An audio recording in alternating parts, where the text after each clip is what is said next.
परमवीर चक्र विजेता वीर अब्दुल हमीद की जयंती समारोह में आज राष्ट्रीय स्वयंसेवक संघ के मुखिया डॉक्टर मोहन राव भागवत का आगमन हुआ और इस दौरान उन्होंने सबसे पहले परमवीर चक्र विजेता वीर अब्दुल हमीद और उनकी पत्नी रसूलन बीबी के मूर्ति पर माल्यार्पण किया और उसके पश्चात मंच पर पहुंचकर मेरे पापा परमवीर का लोकार्पण भी किया। इस कार्यक्रम के पश्चात उन्होंने मंच से संबोधित करते हुए राष्ट्रवाद पर बोला और बताया कि किस तरह से एक फौजी या फिर शहीद के जीवन से प्रेरणा लेना चाहिए। उन्होंने बताया कि वीर अब्दुल हमीद का जीवन बताता है कि कैसे विकास होना चाहिए। अब्दुल हमीद जैसे वीर लोग हमारे सामने ये विकास कैसे करना उसके उदाहरण है। एकाएक तो होता नहीं, अपने जवान सीमा पर लड़ते हैं, लड़ाई में गोली आ गई लग गई इसलिए मर गए, ऐसा नहीं होता है। उन गोलियों के सामने दो ही विकल्प रहते हैं। गोलियों के सामने जो आदमी खड़ा है उसके दो विकल्प रहते हैं। वो चाहे तो भाग सकता है, लेकिन वो भागता नहीं है। वो कहता है कि मुझे सीमा के रक्षण का दायित्व दिया है। इतनी सारी गोलियां चल रही, पता नहीं किसी गोली पर मेरा नाम भी लिखा होगा, लेकिन मुझे भागना नहीं है। प्राण देकर भी रक्षा करनी है। क्यों? क्योंकि ये भूमि मेरी मातृभूमि है। इस भूमि में रहने वाले, इस मातृभूमि के सब लोग मेरे अपने भाई है। मैं उनके लिए जीता हूं। मरना है तो उनके लिए मरूंगा, अपने लिए जीऊंगा नहीं, केवल अपने लिए मरूंगा। ये मन बना होता है सैनिक का।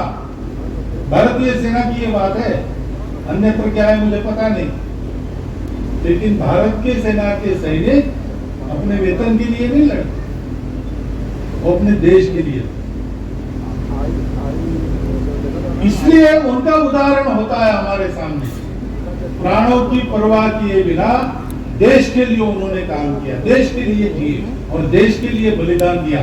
जीवन कैसा होना चाहिए, जीवन कैसा होना चाहिए, ये पढ़ तो हम सकते हैं ग्रंथों में, हम भाषणों में सुन सकते हैं जैसे आप अभी सुन रहे हैं, लेकिन इसकी करने की हिम्मत तभी होती है जब कोई अपने जैसा ये हिम्मत करके दिखाए।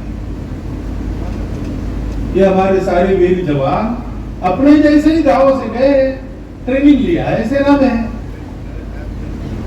लेकिन इस प्रसंग पर वो ये धैर्य दिखाते हैं, वो ये हिम्मत दिखाते हैं, वो ये साहस दिखाते हैं, वो ये समर्पण दिखाते हैं। उस परीक्षा की घड़ी में वो 100% मार्क्स लेकर उत्तीर्ण होते हैं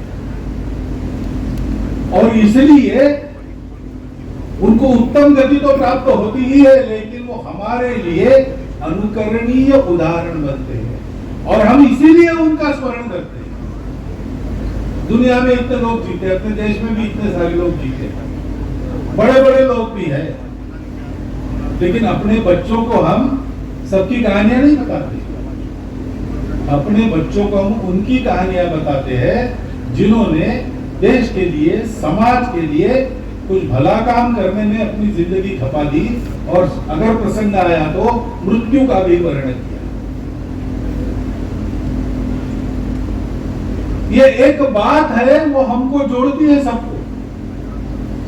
हमारे देश में इतनी सारी भाषाएं हैं, लंबा चौड़ा देश है, बहुत प्राचीन परंपरा है, तो भाषाएं तो अनेक होनी ही है। हर एक आदमी का अपना अपना बुद्धि, अपना अपना दिमाग रहता है, अपनी अपनी सोच रहती है, तो पूजा परंपरा संप्रदाय पंथ अनेक होने ही है। खान पान रीति रिवाज भूगोल के अनुसार बदलते हैं, अन्न पानी उसके अनुसार बदलता है। ये सारी विविधताओं के होने के बावजूद अपना देश हजारों वर्षों से एक देश के नाते चल रहा है और हम एक राष्ट्र है, एक समाज है। इसके लक्षण मिलते हैं। जैसे कोई विदेश हमला करता है हमारे देश पर, चीन ने किया था, पाकिस्तान ने किया था, अभी भी खतरा तो बना है, तो क्या होता है, देश के सब लोग आपस में लड़ना बेटा छोड़ देते हैं। और जब तक वो खतरा है तब तक एक बनकर खड़े रहे, क्योंकि मूल में ये एकता हमारी है। उसका आधार क्या है? हम सब लोग अपने देश से भक्ति करते हैं, केवल प्रेम नहीं करते, हम भक्ति करते हैं। हम उस समय ये नहीं सोचते कि देश ने हमको क्या दिया। देश ने कुछ नहीं दिया हो तो भी हमको देना ही देना है, क्योंकि हम सोचते हैं देश ने हमको ये नहीं दिया वो नहीं दिया, लेकिन वास्तव में देश ने ही हमको सब कुछ दिया है।